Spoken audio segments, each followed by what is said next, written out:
All right, welcome to Halitics. Let me take my hoodie off. There we go. It's a little chilly in my house, partly because I like to be conservation minded and not burn energy because it's bad for the planet, and also because I'm cheap and I don't want to pay the bill for more oil being burned or gas, I guess, in my furnace.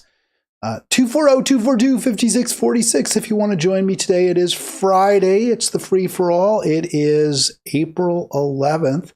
And it was great to hear from Vern yesterday. There was a bit of a delay. I think Dogmatic Muse pointed that out, as did Vern. So we weren't able to get all of Vern's thoughts, which I was disappointed by because he always has something thoughtful to say, but so be it.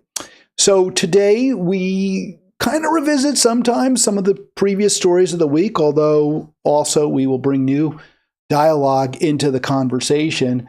And I will center Gaza, as I always do, to begin the program, as I always do, except when Israel isn't killing Gazans indiscriminately, committing genocide, with the full backing, the full support of the U.S. government, regardless of who is in the White House. That seems to be where we are right now, and it is horrific. It's as bad as it can be.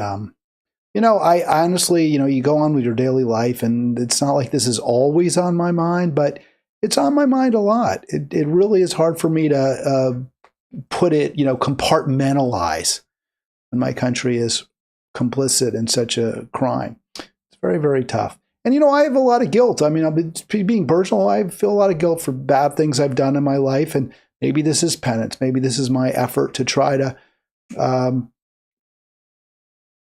undo some of the bad things I've done. The hurt. I didn't kill anybody, didn't do anything like that, or steal, but just not always being nice to people, not being kindly, not being supportive. So maybe this is the way I'm trying to pay them back. I don't know. I don't know what psychologically causes me to be so upset by this when others seem less so, or angry at me for being so concerned about the people of Gaza, the Palestinians. But regardless, I am. And if you watch Halitics, and I hope you will, I hope you do, I hope you'll continue to, I hope you'll click like if you're watching on YouTube. By the way, I noticed a lot of folks now, they've got more hits, and this may or may not be a function of my sharing the video more effectively. It was a lot of trouble doing this, but finally got the video. It seems I've figured out a method for having this video shared on Halitics on YouTube.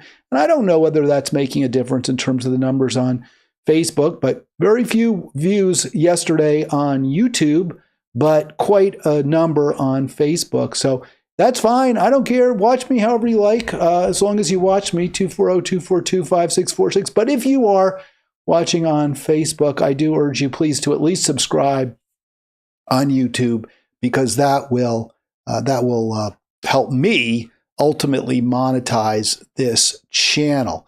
And that is based on the number of subscribers as well as actually the number of viewers. So it would be nice. I mean, I think you have to reach a threshold number of subscribers, and then they'll compensate you based on viewers. So I would love it if you would do that, click. And by the way, put the link there in Facebook. The death toll reaches 50,912 this morning at midnight in Gaza City, and the majority of whom, as you see from the Wafa news agency, there are women and children.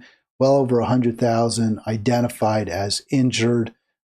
26 slain yesterday. I was thinking about how awful it has been since, Trump basically allowed Netanyahu to violate the ceasefire agreement that his guy there, Witkoff, negotiated. How awful it's been since March when Trump allowed that, and we keep seeing these death numbers. Now, I haven't done a deep dive. I don't know whether we're seeing more killed per day under Trump than under Harris Biden, but certainly the numbers seem comparable to me. In other words, regardless of who's in the White House, Israel's killing dozens, maybe sometimes 100 or more Palestinians a day. It's just mind-boggling. It's mind-numbing. And what the corporate media has decided to do is just ignore it. You rarely, if ever, see these reports in American media, and it's disgusting. It's despicable. It proves really we don't have, yes, we have free press in the sense that I can come on my YouTube channel and tell you my feelings and what's bothering me. That is true. There is that option, but for-profit news has made a calculation that this horrifying, this ongoing atrocity isn't worth their time and energy to cover. That's where we are as a country. It's hard for me to view that as democratic. It's hard for me to view this as a country of by and for the people, given the way media chooses to not cover stories of this import. 26 slain civilians yesterday, and the toll remains incomplete, as it so often does. So here we go. Over the course of this war on Gaza by Israel with the full backing of the United States, we've seen 50,912 identified Gazans slaughtered. And since Trump took office and the killing began again in full flower, we have seen 1,412 Gazans identified as having been killed by Israel. And I know hundreds and hundreds of children. That figure probably is now approaching 1,000. I may have to amend that as well. All right, 240-242-5646. Again, if you want to join me, would love to talk to you. You can also comment in the place where I would see it. Let me see, would be, if you do comment, is, I'm seeing it on Facebook. I was going to say on YouTube in the chat, but I also am seeing a comment, which I love to see. I love Palestine. So I want to thank you very, very much. Let's see who's commenting. I won't always have a chance. From Sabir, thank you so much. I've sent you a message in your DM. Well, let's see if I can find that. So this is a little bit, guess it's through my Facebook. I don't know. Anyway, yes, a new message request. I found some mistakes on your channel. Okay, well, you can go ahead and send me whatever you think I'm getting wrong, and we'll happily correct. But the best thing you could do, Sabir, what I would love is if you call me, 240-242-5646. Then we can discuss whatever mistakes you have found, because I would love to correct them. If I'm making mistakes, that's the last thing I want. I like to be correct.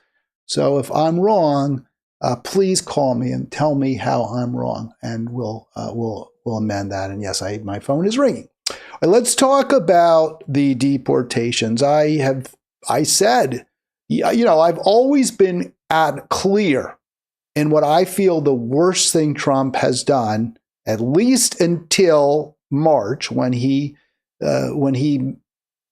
demonstrated full support for the Israeli genocide. The worst thing Trump did was his treatment of immigrants. And that has continued, just absolutely horrific cruelty towards folks who come into this country because they have no other options, because they're hungry, because they're desperate, because their places that they live have largely been destroyed by American hegemony in this hemisphere, or by war in the other hemisphere. So I stand by my condemnation of Trumpian cruelty towards immigrants. There is pushback, not really from Democrats. If you recall, Kamala's main criticism of Trump's wall was that he hadn't built it, and she was going to make sure it got done. So we're not seeing it from Democrats, but the courts are recognizing what is fully apparent to any observer. What Trump is doing is illegal. It's just simply, it's unconstitutional. It's wrong. And federal district judge in Maryland, Paula Zinnis, did order the government. She flat out ordered Trump a couple of days ago. I'm not sure if it was Tuesday, maybe it was Wednesday. She ordered him to bring back Hilmar Abrego Garcia, who was deported to a Salvadoran MAGA prison. The government had admitted that they made a mistake, that there were some errors in that deportation. It didn't comply with all the regulations, and they failed to dot every I and cross every T. So the judge rightly said, bring him back. Well, the Supreme Court did address that, and they said, yeah, what you did is wrong, government. But they also, per John Roberts, and this was an unsigned opinion, so we got to believe it was everyone in the court, said, you can't do that. You have to give people process before you send them to some gulag in another country. You absolutely have to let them go before a judge and challenge the legality of the deportation. So Roberts' court said that. But they also stayed the enforcement of Zinnis's order, which was bring back Kilmar Abrego Garcia. They said, you don't get to order Trump to do anything. You can't do that. You can't just say you have to do this, that would violate separation of powers, that the court doesn't have the authority to order a sitting president to do something. And I'm not sure the court's wrong there. I mean, you'd want the court to be able to do that. John Marshall said that ultimately the court, in Marbury versus Madison, the Supreme Court is the ultimate check. But if they're co-equal branches, can the court force the president to do something? And of course, I think the bigger fear really is, even if we could make a legal argument that the Supreme Court can tell the president, you must do this now, even if the court has that legal authority, do they have the power, right? I mean, they don't have an army. They don't have police. I guess they have some bailiffs, but they don't actually have an army.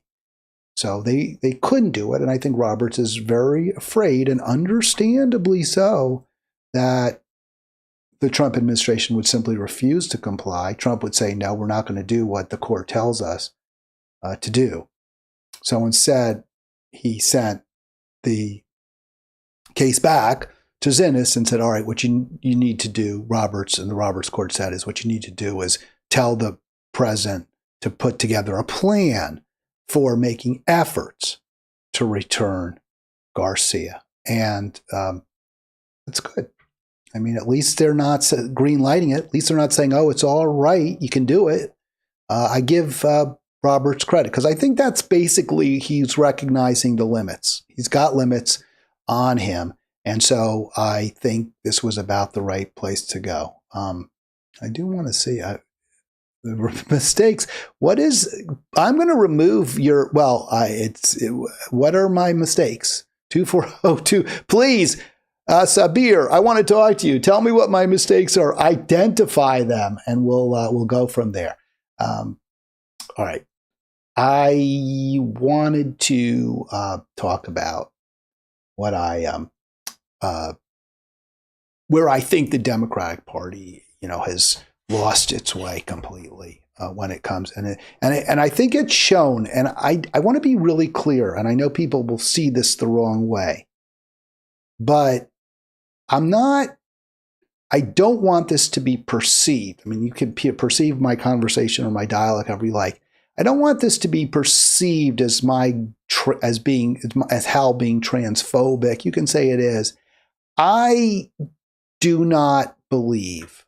I've been very clear, and I think it's not just a belief. I think the evidence strongly supports the position that I've taken, which is that biological males and biological females should not compete in sex-segregated sports. So that doesn't mean you can't have intramural, you can't have, what is it where you have like colleges where there's men and women together? I think it's called, I don't even remember now.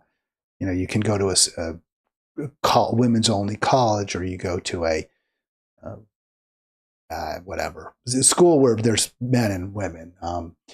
And trans people too, or people who are non-binary. You don't call yourself one or the other. Let me look that up. So I don't think when you have sex-segregated sports that biological males i.e., aka trans females, should be competing against women and girls. It's called co-ed, by the way. So no problem with co-ed sports. None. If that's the way people who want to participate want it to be, if you want to have a co-ed tennis tournament, or you want to have an under 100-pound football league for sixth graders that includes girls and boys, that's fine. If that's what they want, that's what they choose to do. But at some point, because of the evident physiological differences between males and females, there is going to be sex-segregated sports. And in my opinion, trans girls and women should not be competing against girls and women in sex-segregated sports. Now, you could say to me, Hal, that's transphobic. I don't think it's transphobic. I think it's a recognition that there are physiological differences that even transitioning, even hormone treatments and everything else cannot erase. And even if there weren't, even if there were some way chemically to insist, to force, biological males to be comparable in every way physiologically to biological females, I would still oppose it, because I think there should be biological female only spaces. I think that one of the big reasons you have Title VII, for example, is to ensure that girls and women have their own places, their own sphere to compete. So I feel that way very strongly. But I otherwise believe very strongly that the government should protect trans people, whether it's in employment, whether it's public accommodations. I think all that is critically important. You are a human being.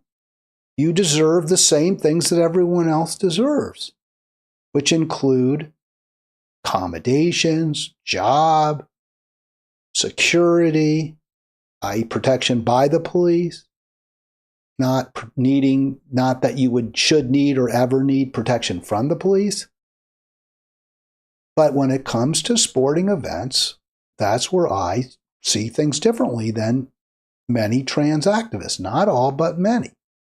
And I posted that on Facebook, that this story, which probably was the wrong one to pick because it's from the UK, right? It's not from America, but it also tracked a story in this country, in Maryland, right near my house, where at the University of Maryland College Park at a fencing tournament, a woman named Stephanie Turner, 32 years old, refused to fence against a trans female, or trans woman, I should say, because you can't transition from male to female. You can transition from from girl to boy, I suppose, or from woman to man, or man to woman. So that is a big story in this area where I am right now. And the woman who refused to participate in the fencing tournament, who refused to fence directly against a trans woman, was disqualified and lost her spot. And there's a lot of outrage. A lot of people are angry at the fencing group, the USA Fencing, that said you can't do that. You can't refuse to fence against somebody just because they're trans. And other people are angry at the woman and claiming that she was being a whiner and a baby, and she should have, competed against another woman. I don't agree with those people. I think the woman fencer had every right to say, no, I'm not going to compete. And she shouldn't have been disqualified. And I think ultimately it may turn out that the trans woman will be disqualified, at least from her school team, Wagner College in Staten Island, which has a rule now that I think it's based on some sort of Trump order. You can't participate on the women's varsity and club sports without, unless you're actually biologically a female. So in the UK, though, this story has made a lot of waves two transgender players compete in women's pool final. And my response to that, and again, I think it was a little bit, it was a mistake, I guess, primarily because this is the UK, right? That's where the story dates, right, or transpired. But I wrote on my in Halitics, this represents the complete triumph of identity politics over class politics, and I wrote, thanks corrupt libs for betraying workers and using your platform to promote intra-class warfare. So it's really not a problem in terms of it being a UK story, because my post doesn't identify this as the United States. And we see a lot of this same thing in the UK, where the Labour Party has, to a significant degree, perhaps not as badly as here in the United States, but as the Democrats have, but certainly has not been a champion of workers' rights, of protecting workers. And it was the Tories, by the way, that pushed through Brexit. The EU has not been great for British workers, for the working class in the United Kingdom. And Brexit was probably the right response. I think it was the right response. But it was the Tories. It was kind of a right-wing populism, I don't want to use the word xenophobia because that's been wrongly applied to the Brexiters, but it was a England first, a British first styled campaign, which tends to be more right-wing. Whereas I think the Labour Party should have championed Brexit on the grounds that we need to protect English workers and Scottish workers and Welsh workers and Northern Irish workers from competing against lower wage laborers in Eastern Europe, because some of the Eastern European countries have much lower wages than in England, and also because we have much more control over our working environment here than we do on the continent.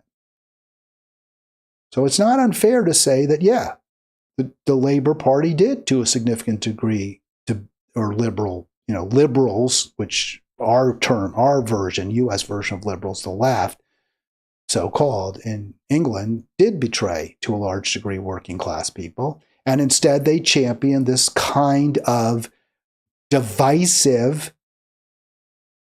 identity politics, where the argument is that trans women are women, period, end of story. We're going to side with them. And even though the vast majority of Britishers, just like the vast majority of Americans, don't agree. I think it was like 70%. That's why you saw Gavin Newsom go on Charlie Kirk, and they both cackle and laugh about how this is such a big problem. It is a problem for Democrats. It's a problem for several reasons. It's a problem because it's unpopular. It's a problem because when you do allow trans athletes to compete against girls and women, they take places from varsity sports. They take scholarships. They take money.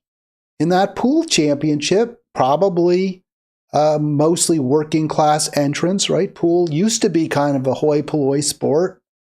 Is hoi polloi the rich? Or are they riffraff? I always get that one wrong too. I think hoi polloi is not the rich. It was not. A hoi polloi sport would be maybe darts, right? The masses, the common people. So I'm wrong about that. The toffs used to play pool, but now it is definitely a working class endeavor.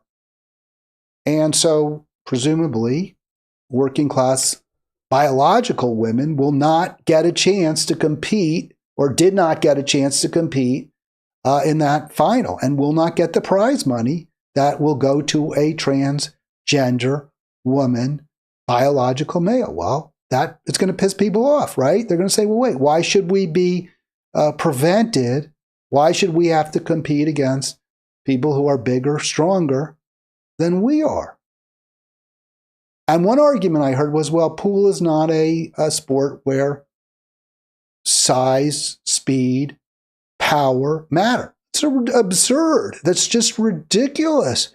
A major part of pool is the break.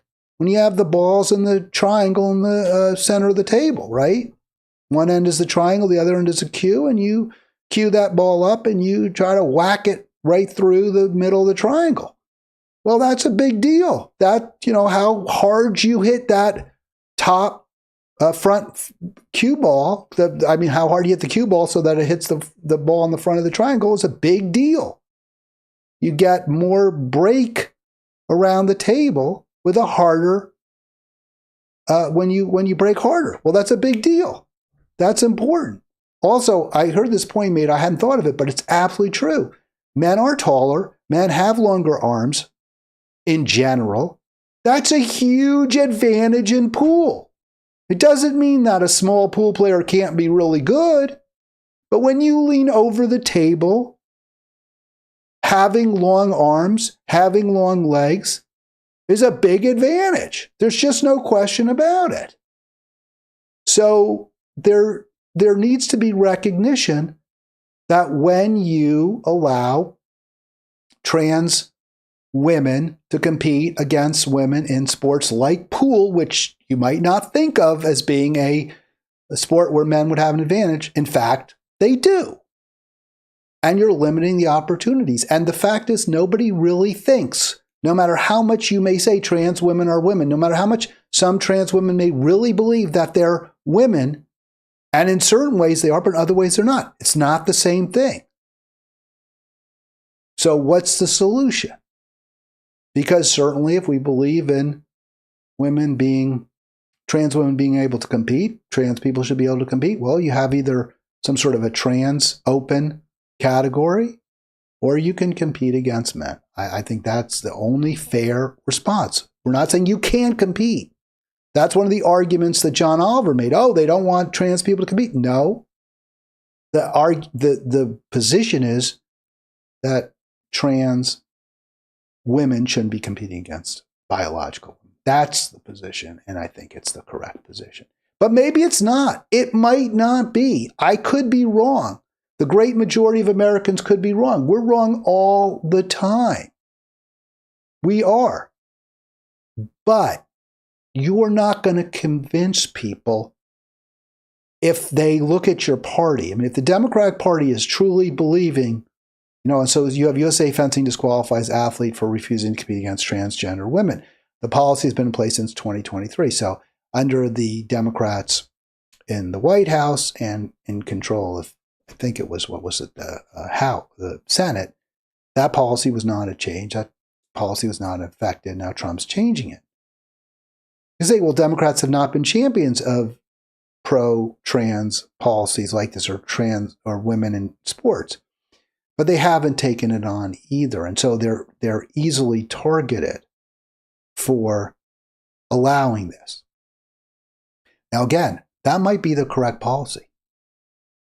But if you're not working with working people, if you're not saying, hey, we're going to make sure you got to be able to join a union, we're going to take on the billionaire class.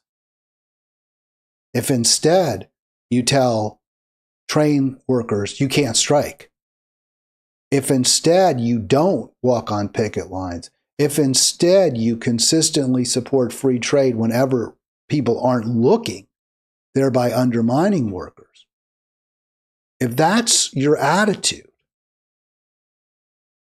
then of course working people are going to be easily swayed by arguments that this is unfair, that these trans people are taking your daughter's spots.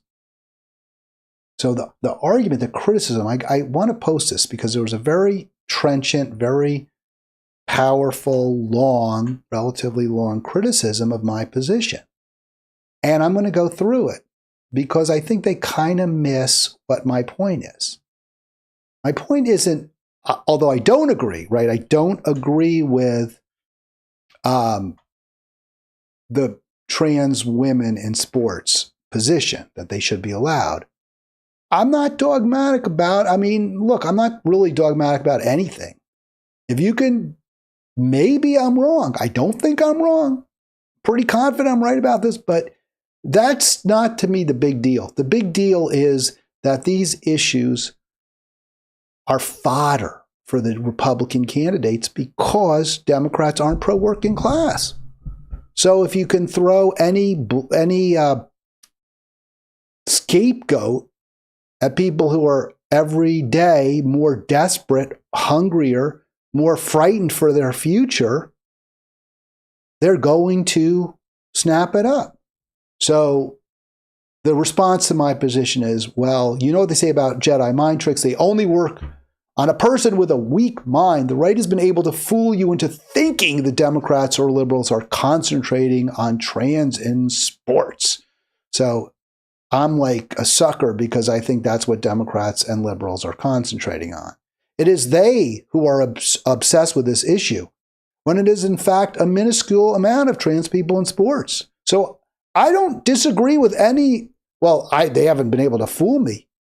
My point is that these are the issues that we're fighting over because Democrats aren't demanding Medicare for all as one. Because Democrats aren't demanding peace. We should be debating those issues. And I actually do think we shouldn't be debating trans. This should be something that left, right come together on and say, well, yeah, we agree. Trans people shouldn't be competing against women, but we should also agree that they deserve protection from discrimination when they go for jobs. We should also agree that they should be protected from discrimination in housing. We also should agree that there needs to be medical treatment for everybody at no charge at the point of delivery, including trans people. So we can agree on pretty much all of this. It shouldn't be an issue, or to the extent that the right says, no, we're not going to agree to medical treatment, then you fight it out. So just like a few years ago with liberals or Democrats who are pedophiles or caravans of illegals coming to America, well, there have been a lot of people coming across the border without documentation. That is true, although I think it's overstated by the Republicans. I'm not really clear. There are a lot of there are immigrant communities, and they're struggling right now. So that wasn't completely false. And it's also true that Democrats like Kamala supported a wall. So whether they're right or wrong, which I think they're wrong, they're basically adopting Republican talking points on that. Or if you vote Democrat, you hate the troops, etc. The right always is able to obfuscate an issue.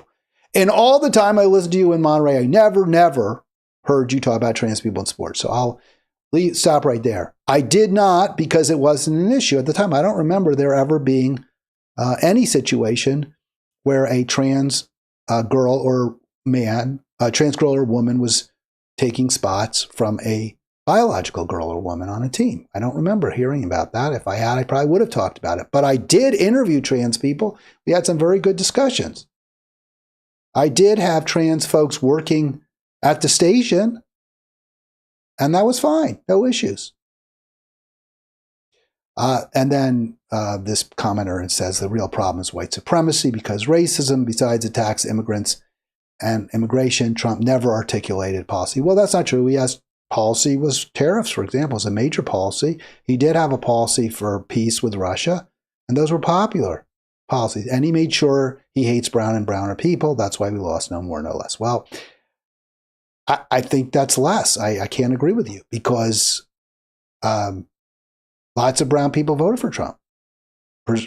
Apparently, 50% of Latino men voted for Trump. If he hates them so much, it's odd to me that 50% voted for him. And if they did, then it must have been policy that swayed them. In the end, I don't fully disagree with you. Identity politics has come back to bite the Democrats because they don't champion working people, because they do on occasion, not all the time by any means, but they do on occasion champion people based on identity, but not based on class, not based on income, not based on employment status. So because they do use identity, they center it. Hillary Clinton made a big deal about identity in 2016. She attacked Bernie. Oh, he talks a good game about how bad the banks are and how we have to regulate the banks more aggressively and how Hillary, I screwed up with, the bills that I opposed when it came to regulating banks. Well, let's say we give Bernie his way and we really rein in all the banks. Is that really going to stop discrimination?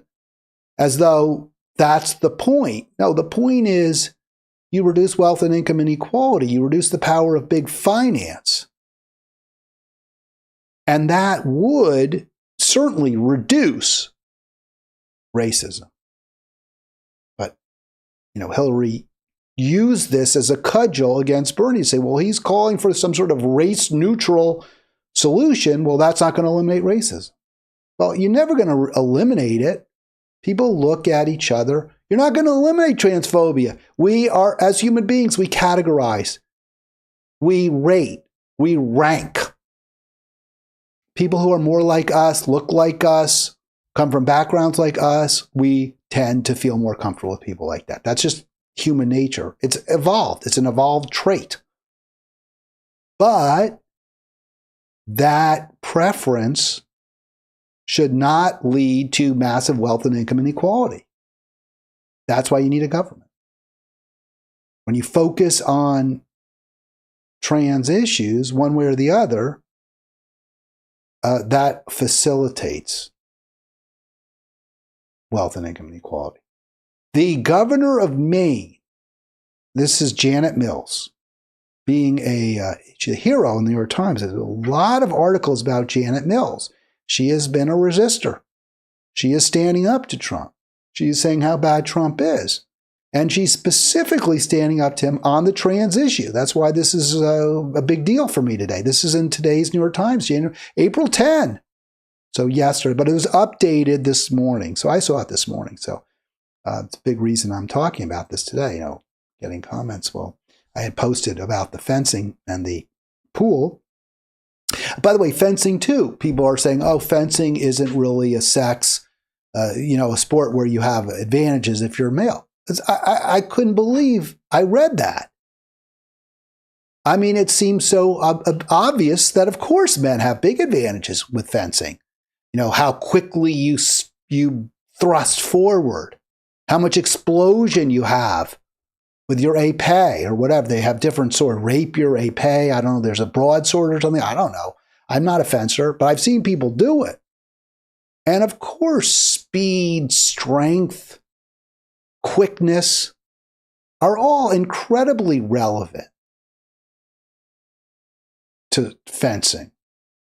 Also, height. That's a big deal. The trans fencer is a lot bigger. You saw pictures of them together. They're a lot bigger than Stephanie Turner.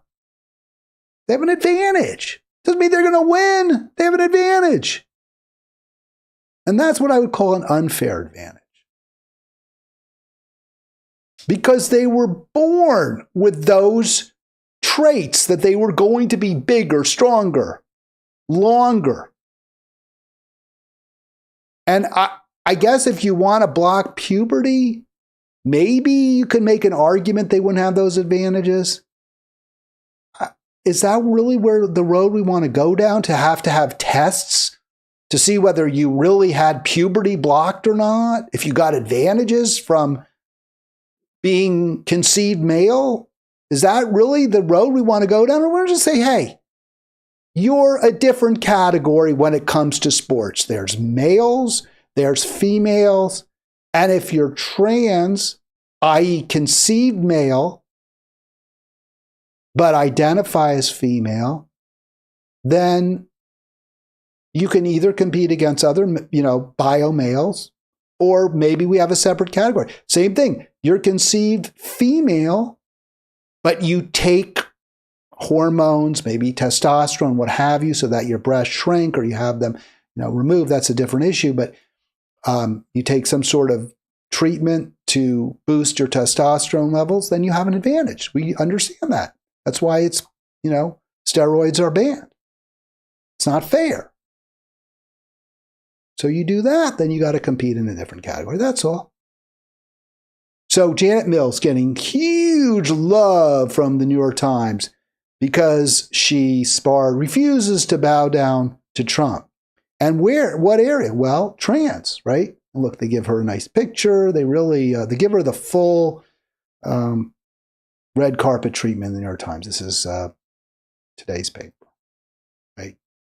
Updated this morning. Give her the full red carpet treatment.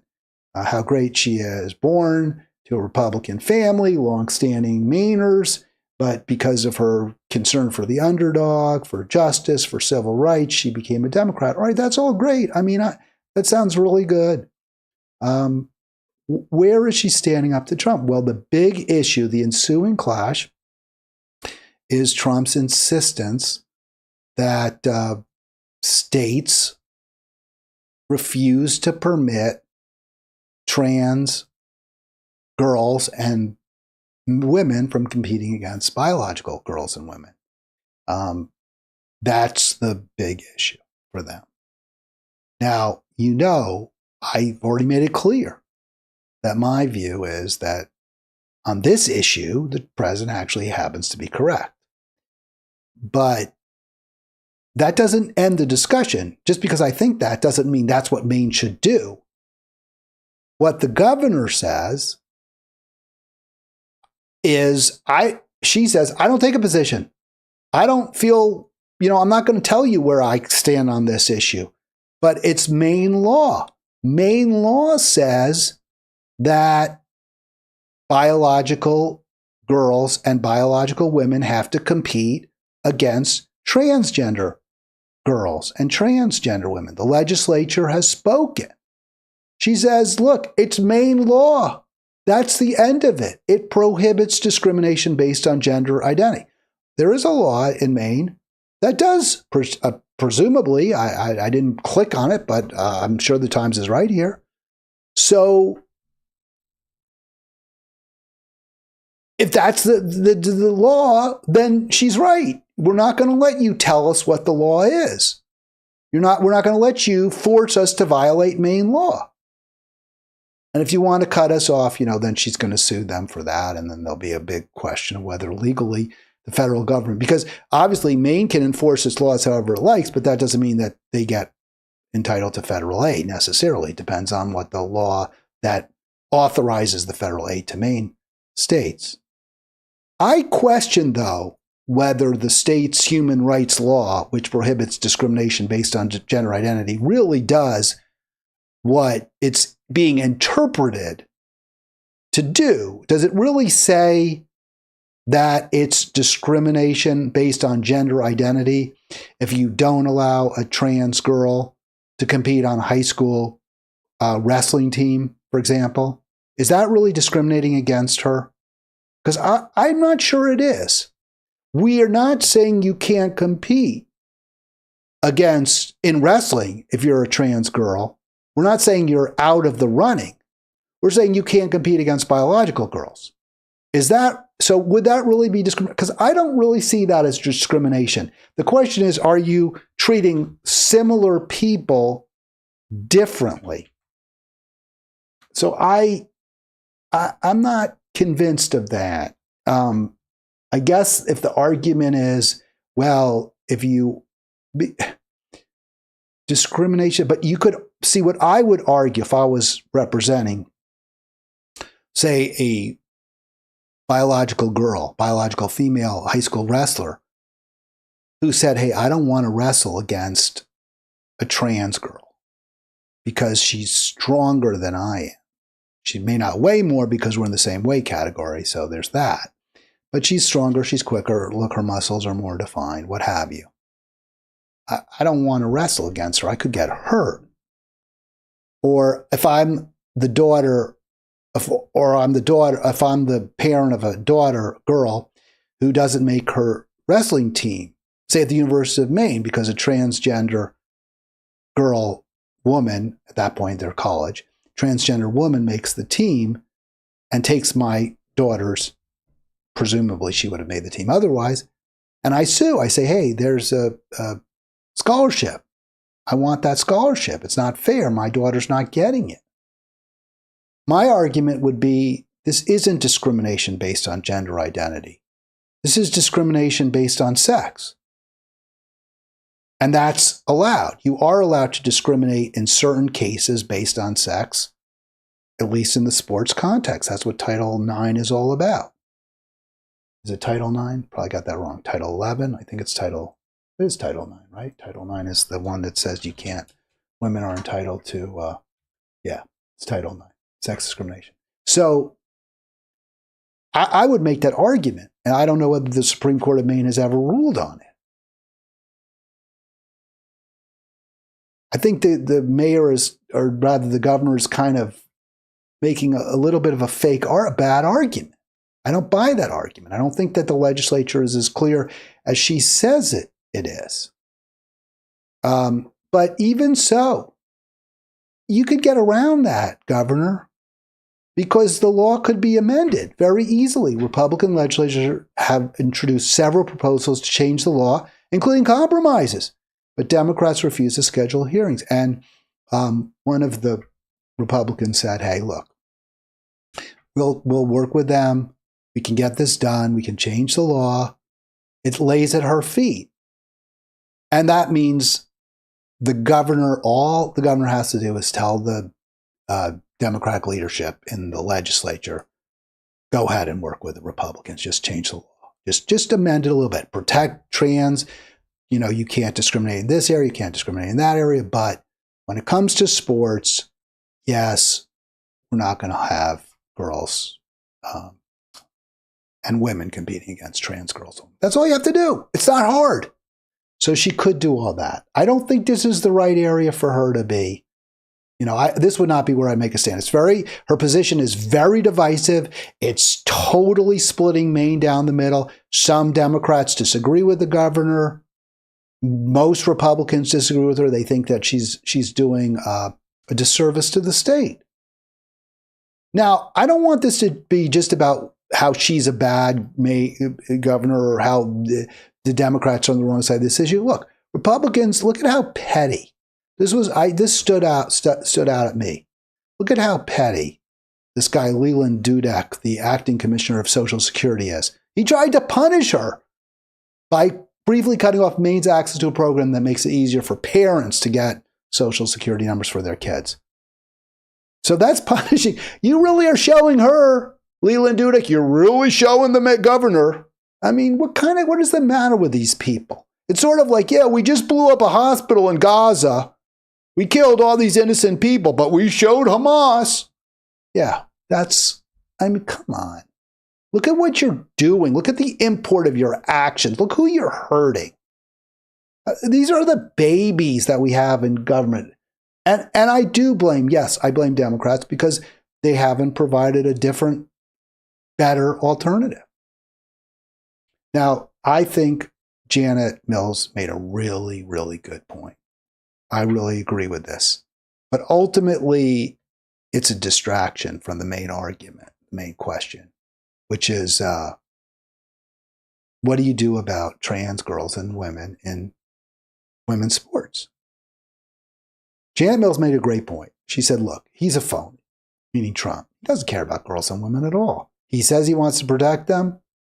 Well, why isn't he doing something about the girls and women who are suffering miscarriages and dying because they can't get basic life-saving health care? I think she means access to abortion, reproductive rights. Absolutely, 100%. You're right. He doesn't care.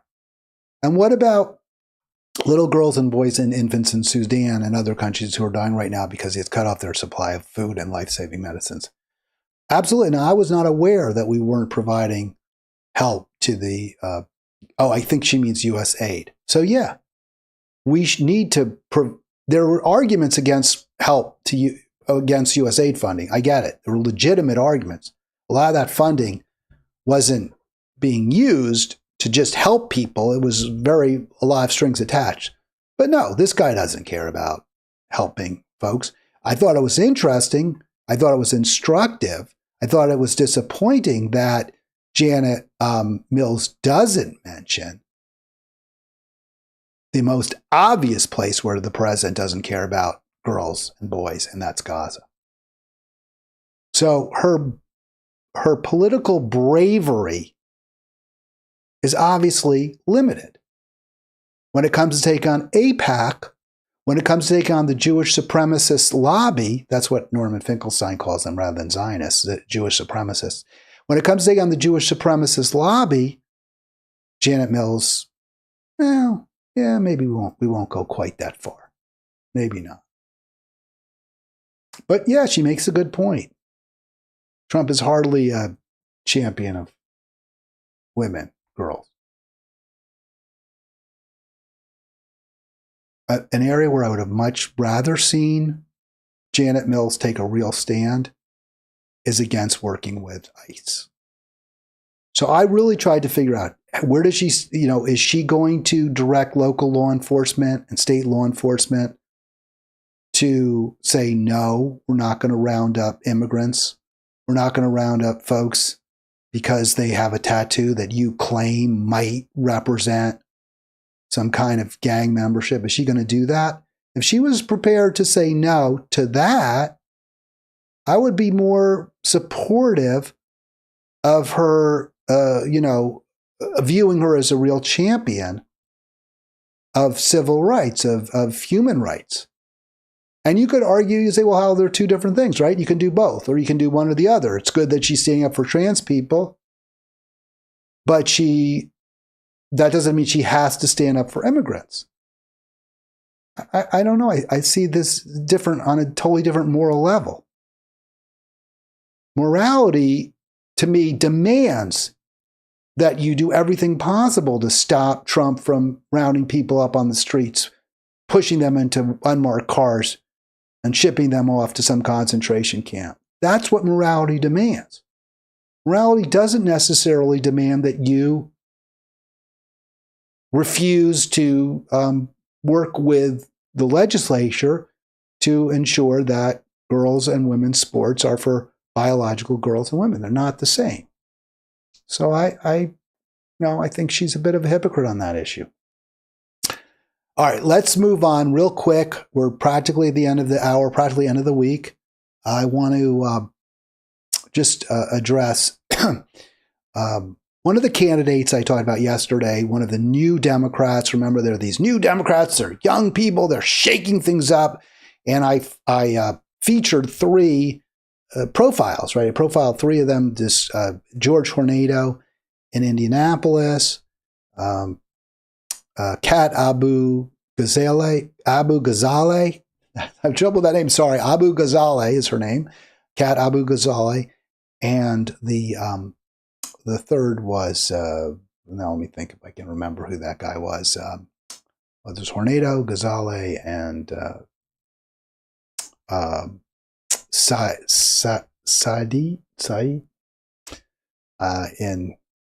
in San Francisco. So let's just talk briefly about Hornedo. I reached out to my friend of the show, Mike Olis. I asked, what's the deal with George Hornedo, Tornado? And he just sends back one 5-letter word, AIPAC.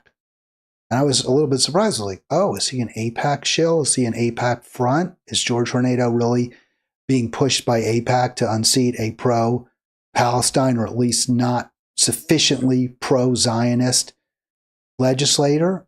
And I did some, and I was like, wow, because the New York Times sure doesn't talk about that. They sure don't mention anything about Palestine. They do with Kat Abu Ghazaleh because her mom is Palestinian, but well, Abu Ghazaleh sounds like maybe it's her dad who's Palestinian. Maybe I got that right. I thought it was her dad.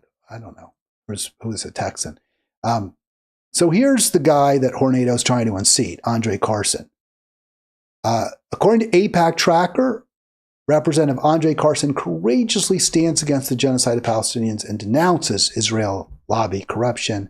And you can see that he gets zero money from AIPAC or pro-Zionist related groups, Hornedo, on the other hand, won't even say Gaza. That kind of energy is exactly why Dems lost in 2024. Very interesting. This is what Olis says. He's from Indianapolis area, so he would know about Hornedo. Very disappointing. I couldn't find any article, just to be very, very clear, I couldn't find any article that ties Hornedo directly to AIPAC. Nothing. Doesn't mean this is inaccurate. Doesn't mean AIPAC Tracker is wrong. Carson has done some good things. He has criticized Israel. He has demanded an end to arms shipments to Israel on occasion, or at least a pause, a cessation.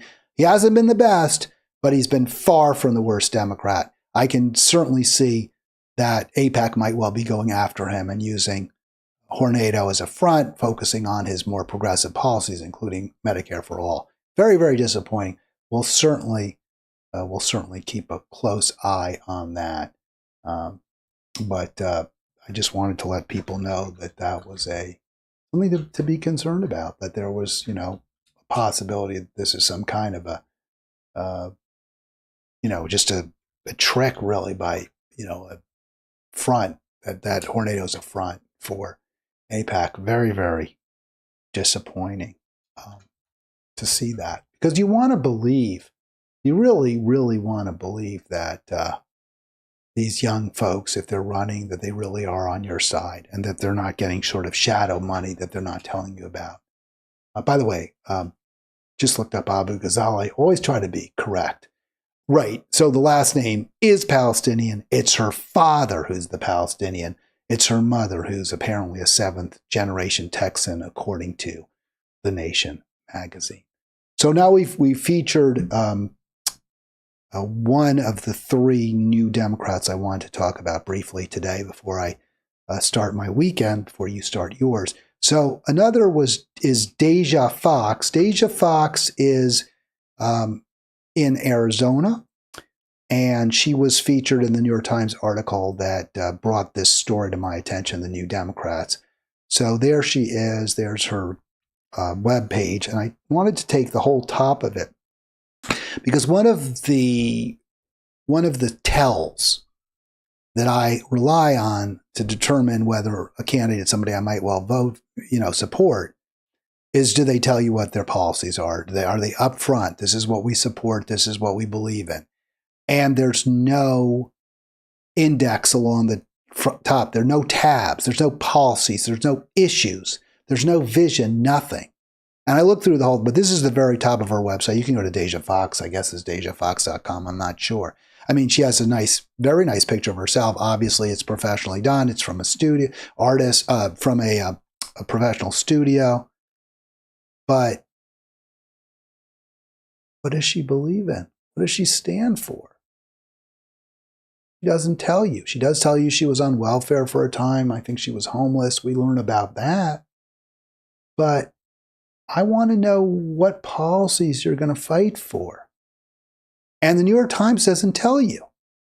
So this is from, I talked about this yesterday, but it's the free-for-all, so I'll go back to yesterday's story.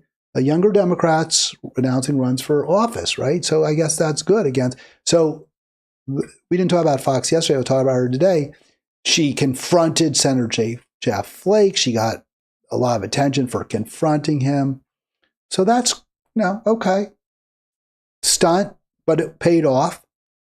But she worked for Kamala Harris. That's a huge red flag. That's a huge problem. That doesn't mean I wouldn't vote for her, but are you sorry, or can you explain? I recognize there were a lot of real issues with her, that she wasn't progressive, that she was, her position on Palestine was horrific.